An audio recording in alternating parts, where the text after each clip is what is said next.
Back in 2018, when everyone started shrinking down the bezels on their screen, making the size of their laptop smaller, I feel like 17-inch laptops started to become more popular. They were also a bit thinner than before, and portability became a trend among gaming laptops. This one is a little bit thicker than the GS75, which is like their super thin 17-inch gaming laptop. But in exchange, you get better thermals, better upgradability, much better speakers, and just a better laptop overall. It is fairly thick, but it's also lighter than the Razer Blade Pro. There's a lot of cool things with it, but also a couple compromises that I have some relatively easy suggestions for. And overall, I think it's a good laptop, but the next refresh for this laptop could potentially be just about the best 17-inch gaming laptop on the market. So let's talk about some of those compromises, what I think they could do to fix them. We'll go through the rest of the laptop.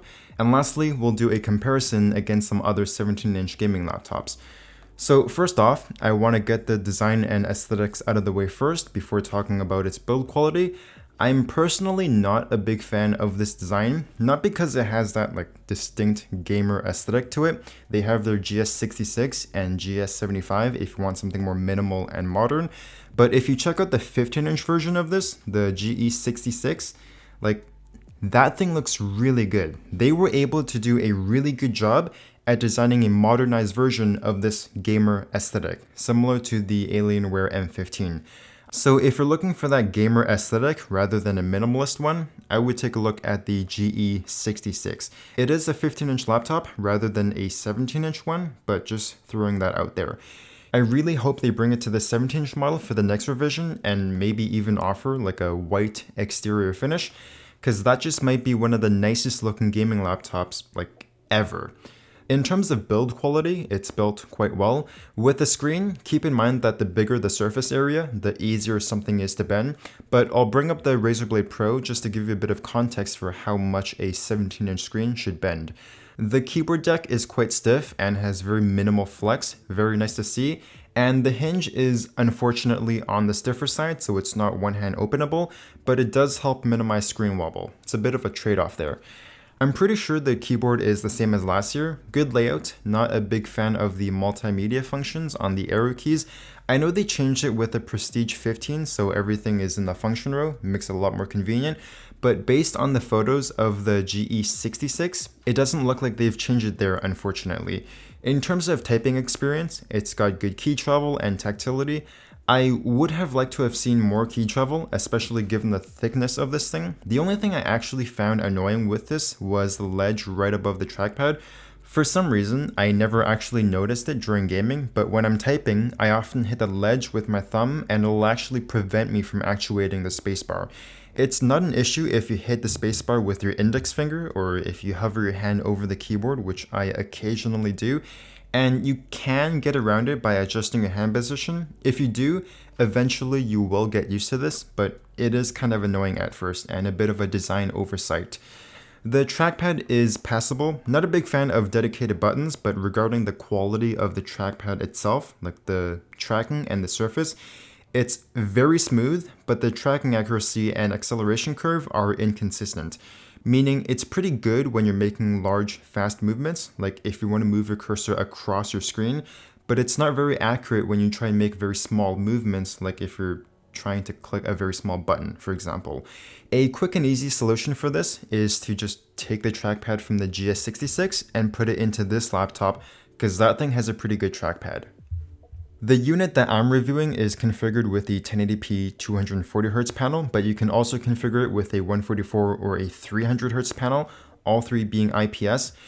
Unfortunately, I can't comment on image quality for the 144 or the 300Hz panel because I've never reviewed a laptop with those screens before, but if you compare this to the common 15-inch 1080p 144Hz panel, this is a really good screen. It's a little bit brighter than the 280 nits on most 15-inch screens. Nothing special with the contrast ratio, but very good color gamut and color accuracy. And just to explain what the color accuracy measurement means, delta E stands for delta error, like delta as in difference, meaning how far the colors deviate from what they're actually supposed to look like. So anything with a delta below 2 is essentially indistinguishable for the human eye, meaning this thing has just about perfect color accuracy. It's actually quite surprising.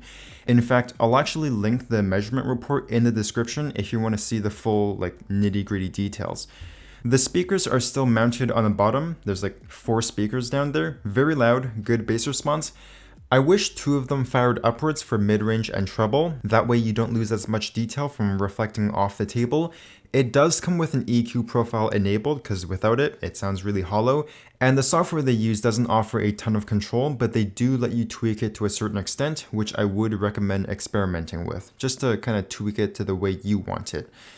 The port selection is quite good. You got Ethernet, HDMI, mini display port, USB-A, USB-C. They don't list Thunderbolt 3 on their website, so I'm assuming that it doesn't support Thunderbolt 3.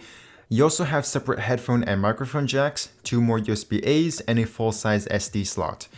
Regarding upgradability, I got an updated answer on the whole factory seal sticker. It's a bit weird because it doesn't actually say warranty void like every other sticker, but the purpose of this is so people can't take out the RAM and the SSD and then return the laptop, essentially stealing the memory and storage. It won't void your warranty, but it will prevent you from returning it within the usual 14 days, so upgrade it after you know you want to keep it. Inside, you got 2 RAM slots, 2 M.2 slots, 1 2.5-inch drive slot, a killer AX1650i for Wi-Fi 6, as well as a 51 watt-hour battery that'll get you about 2.5 to 3 hours of battery life. One of the benefits of having a thicker laptop is you have more room for cooling, and this thing does a really good job at it. If you press this button on the right of the keyboard, it runs the fans at full speed, and you're going to need headphones if you want to hear anything at all, but that's the beauty of having manual fan control. One thing that I noticed that I can't quite understand, the thermals on this are obviously quite good, but the fans seem to run fairly loud when the laptop is just idling. I double checked the performance profile and it didn't seem to change anything. Might just be an Intel thing with power management with these new CPUs, not really sure. In terms of gaming performance, the RTX 2070 Super pushes out some really good frame rates. I'm not sure if Doom Eternal is supposed to be particularly taxing, but I played through most of the game on this laptop and was consistently between 150 and 170 FPS. The last thing that I want to talk about is where this thing sits in the market.